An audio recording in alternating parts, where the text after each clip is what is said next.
Finally আমার মাথা ব্যথার অবসান হলো। মাথা দিয়ে গোবিন্দভোগ চাল দিয়ে বানিয়ে নিয়েছি মুড়ি ঘন্ট। আরে আরে দাঁড়াও, মাছের মাথা, আমার মাথা নয়।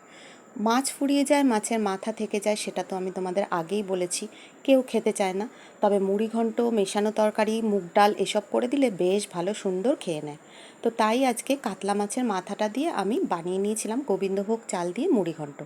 তার আগে বলে নিই, নমস্কার, আমি অস্মিতা, ওয়েস্ট বেঙ্গল থেকে।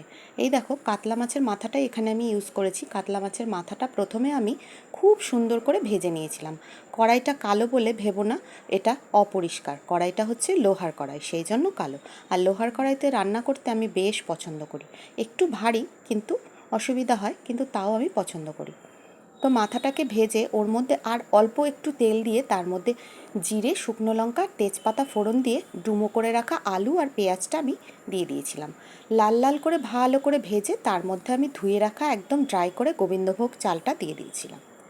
তারপর গোবিন্দভোগ চালের সাথে খুব ভালো করে আলুগুলো ভেজে নিয়েছিলাম লাল লাল করে। ভাজা হয়ে গেলে তার মধ্যে দিয়েছিলাম একটু কাজু আর কিশমিশ। কাজু কিশমিশটা অবশ্য অপশনাল, সেটা তোমরা ইচ্ছে হলে দিতেও পারো, আবার নাও দিতে পারো। সেটা দিয়ে ভালো করে ভেজে দিয়েছিলাম একটা বাটা মশলা, যার মধ্যে ছিল জিরে, আদা, ধনে আর হচ্ছে কাঁচা লঙ্কা বাটা। আমি তো শুকনো লঙ্কা ইউজ করি না, তোমরা জানো, এতদিনে জেনেই গেছো। তো কাঁচা লঙ্কাগুলো যখন লাল লাল হয়ে থাকে সেগুলোই রেখে দিই, সেগুলোই রান্নায় আমি ইউজ করি। সব বাটা মশলা দিয়ে খুব সুন্দর করে অল্প অল্প জল দিয়ে 5 মিনিট মতো কষিয়ে নিলাম হাই ফ্লেমে। তারপর গ্যাসের ফ্লেমটা লো করে দিয়ে দিয়েছিলাম একটু গরম জল।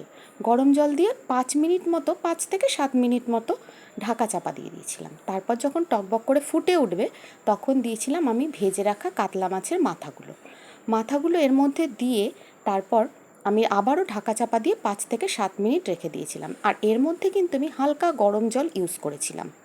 তোমরা ভিডিওটা খুব ভালো করে দেখো, স্টেপ বাই স্টেপ আমি সব কটা জিনিস দেখিয়ে দিয়েছি। জল দিয়ে, মাছের মাথা দিয়ে, সব দিয়ে ফুটিয়ে আমি ঢাকা চাপা দিয়ে 5-7 মিনিট রেখে দিয়েছিলাম। এই রকম গোবিন্দভোগ চাল দিয়ে মুড়ি ঘন্ট আমি প্রায়ই বানাই, তবে আজ একটু বেশি স্বাদ এসেছিল। কেন জানি না, সবই তোমাদের ভালোবাসা বন্ধুরা। তোমরা আমার ভিডিও এইভাবে দেখতে থেকো, আমাকে ভালোবাসা দিতে থেকো। তারপর আসি আবার রান্নায়। তারপর লাস্টে আমি দিয়ে দিয়েছিলাম একটু গরম মশলা আর একটু 1 চামচ গাওয়া ঘি দিয়ে 5 মিনিট মতো আমি সিম করে স্ট্যান্ডিং টাইমে রেখে দিয়েছিলাম, আরও 5 মিনিট, ব্যাস রেডি। এই দেখো, তারপর গরম গরম সার্ভ করো। এটা কিন্তু শুধু মুখেও খেতে বেশ ভালো লাগে। আমাদের বাড়িতে ভাতের সাথে না খেয়ে এটা কিন্তু শুধু মুখে খায়। আমি আবার ভাতের সঙ্গে খেতেই এটা বেশি পছন্দ করি। এই মুড়ি ঘন্টর রেসিপিটা আমার আগেও একবার দেওয়া আছে, এটা একটু অন্যরকম।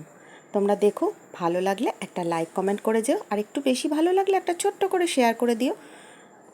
তোমরা আমার লং ভিডিওগুলোতে এত ভালোবাসা দেওয়ার জন্য তোমাদের অনেক অনেক ধন্যবাদ বন্ধুরা।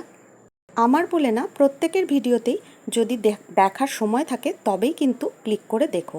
অল্প ভিডিও দেখে সেটাকে বন্ধ করে দিও না। আর যদি ভালো না লাগে স্কিপ করে চলে যেও। ধন্যবাদ সবাইকে।